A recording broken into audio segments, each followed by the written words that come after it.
Yeah.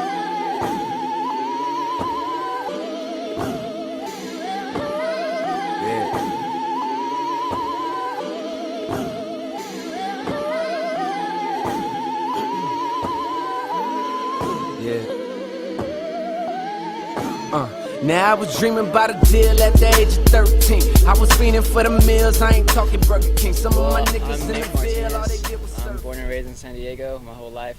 Spent my whole life here. My name is Ariel Pablo. Same thing, born and raised San Diego. Okay, well, Bombdiggs is a clothing company based out of San Diego. We started in 2011, so we've been going for a while now, definitely enjoying ourselves. Like our culture, I mean, we both grew up in San Diego, so the San Diego culture in itself, you could see through us and through our brand. I mean, I've grown up skating, I'm in love with surfing. That's kind of what we embody, I guess you could say. This is just something we've been doing since we were little.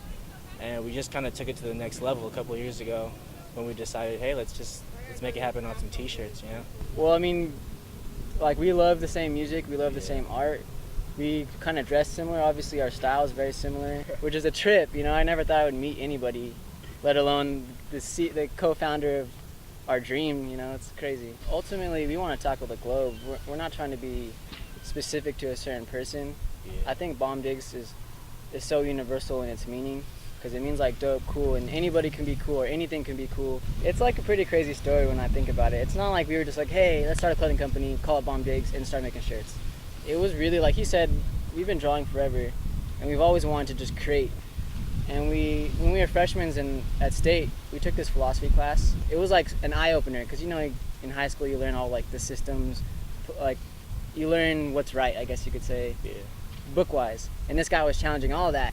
And at the end of that class, that semester, he gave us this advice. If there's any advice I can give you, it would be to go out, you know, life is short, go out and cultivate your garden. Like, grow as a person, go out and do things. Life is too short for you to hold back. And I remember me and him and sitting in the back of the class, we're like, dude, cultivate your garden. Cultivate your garden, man. Yeah, so we were like, let's call our brand Cultivate. Like, that was our initial thing. Cultivate was such a deep-rooted meaning, and like, cultivate, go out and do something. And that's not, I mean, I think you should go out and grow as a person and go experience different things, but for us, we wanted to represent something that was way more laid back than that. So that's when we were like, you know, Cultivate's sick and all, and it has a deep meaning, but it's not really who we were, who we are, and who we aspire to be. We just kind of went back and forth with different names.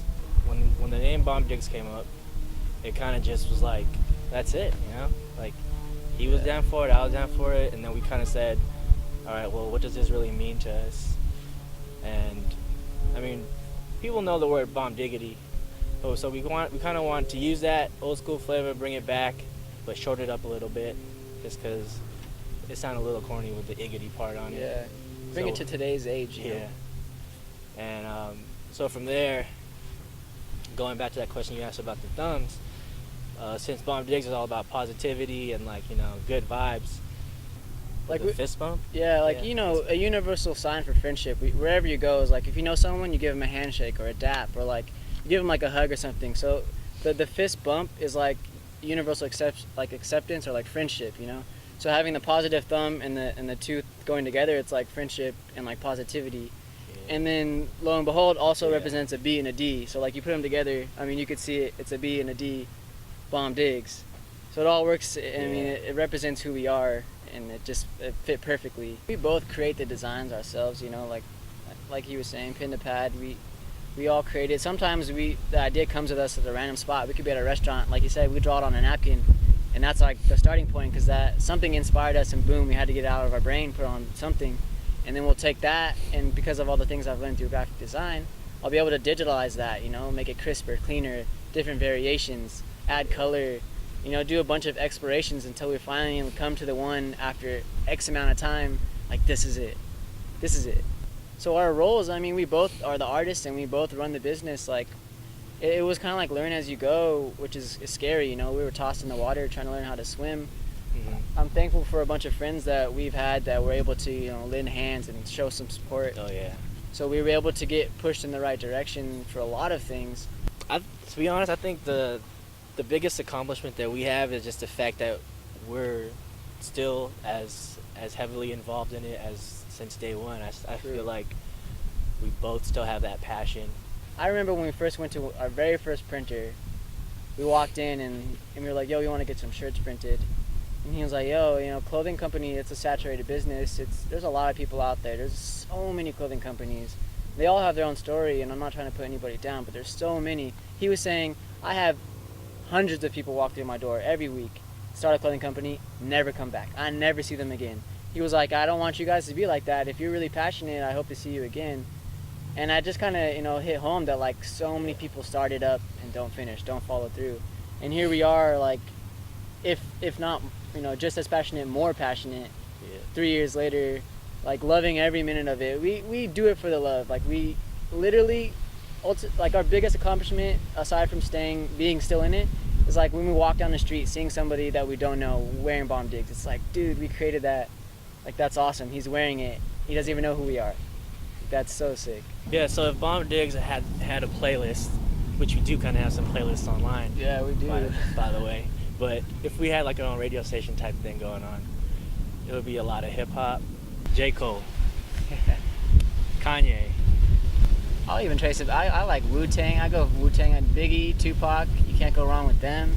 Nas, even if you go underground, KRS-One, I fucks with that. So like, Mos Def, Talib. Ooh, Mos Def, Black Star. Yeah. If we're creating or not creating, we're always listening to music.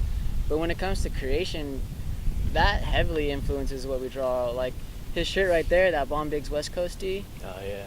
I'm like, he was listening to West Coast when he drew it. Definitely. And then boom, that definitely reflects it. Our future, we want to expand, get bigger, get better, learn and grow. We're like perfecting our craft, if you will. There's so much to learn in this business, and there's so much to learn when it comes to creating. And, you know, times change, eras change. Like, I guess you could say style. I mean, style obviously changes. So it's not that we're trying to get too caught up in adapting. Like, we always want to stay true to who we are, always. So when it comes to like learning, I guess growing as our designs, we just want to keep creating our good stuff, keep creating out of the pure love that we have for art and Bombdiggs. We definitely want to take our time and, like he said, kind of like master our craft, and from like square one to final product, as well as the type of product. And, you know, we started working on some girl stuff too, so definitely want to continue that and delve into that huge realm of customers. So Ariel, so you've sort of found some a little bit of fame using your uke. Oh yeah. So yeah, I guess you could say that. Could tell us a little bit about that and kind of where you started playing the uke and. Okay. Well, I guess it started off when my dad came home. He's in the military. He came from Hawaii with a uke, and I kind of snatched it from him, took it to school, just played random beats on it, and we would just freestyle and just like walk around school thinking we're tight. I'm playing the uke, and then like we're just taking turns freestyling. Yeah.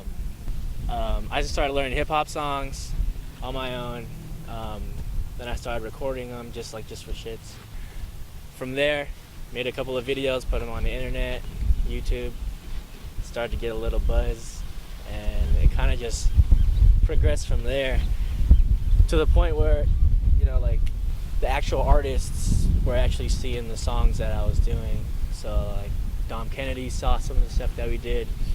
J. Cole, I met J. Cole a couple of times. Dude, this J. Cole recognized him at a concert, Yeah. pulled him over the fence to meet him. And he had this big fro, super easy to spot in a crowd. And J. Cole was just like, oh shit, that's the guy with the uke. He's like, oh shit, get that guy, pull him over here. Yeah. And then from there, I was like, oh fuck, dude, he realized who you were. Security came, got him, hopped the fence. And then I don't even know what happened. I wasn't there. Like, it was tight, man.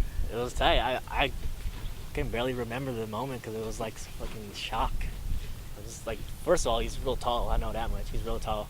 And he's like, yo, man, you playing the ukulele and shit, killing my shit, nigga. I was like, yeah. And so like, I just got to meet him. that's even like brings us to another story. You know, Dom Kennedy, we got him a shirt and he wore it on Instagram. Like, Yeah. that was crazy. Yeah. Nah. Yeah, it was kind of like a shot in the dark. Yeah. I was Yeah. like, Yeah, the next day, this guy texted me in the morning. He was like, yo, check Instagram. Like, and I Yeah. went on it, and There he is in 2 pictures, in fact. He was just like wearing, we had the sunset tank at the time. He's wearing the tank with his homies like this. That was And our we were first just tank. Oh. Music is crazy. It brings all people together, different walks of life, and then they share that moment together, and then they go, you know, back to wherever they're from. But that one moment is shared. It's kind of the same for us when we go to hip-hop shows. Like, these people come from different places. Like, at Rock the Bells, that's just crazy packed, but all those people are there for the same reason, love for the music. Yeah. And it's cool to share that moment. I mean, if I had wanted to say something to the world, aside from being like, Bombdiggs is super dope, you should go check us out, bombdiggs.com, and go rock some more stuff, it would just feel like, you know, okay, when people rock our clothes, we want them to know it's original, you know? Like, we put so much work and effort into our designs. It's not something that we just took offline or the internet and put it on a t-shirt. Everything that we create starts in our brain, and then it's pen to pad. We start drawing it, illustrating it, all handcrafted, 100%. And then we want people, you know, when we put on a shirt and they wear it, we want people to know it's like, this is something different, something unique. It's about positivity, it's about friendship. It's taking all those bad vibes and tossing them aside and saying, you know what, today's gonna be a good day, it's gonna be a Bombdiggs day. Like, we represent cool, we represent dope. No matter who you are, what kind of person you are, the things you like, how big or how small, when you're wearing it, you're Bombdiggs, you're dope. You're out there, you're having a good time, you're enjoying yourselves, you're positive. Yeah, that was Bombdiggs, man. That was good. Yeah. I'm Nick. And I'm Ariel. We're We're Bombdiggs. Bombdiggs, chilling with Brightside Network Media. You dig? Bam. Come here, I'm about to take you higher. We about to set this bitch on fire. Pour a little gas, spark up your lighter. You might not be the one. Hey, what up, girl? Tell me how you feeling. You look sweet enough to make a nigga need a feeling. If you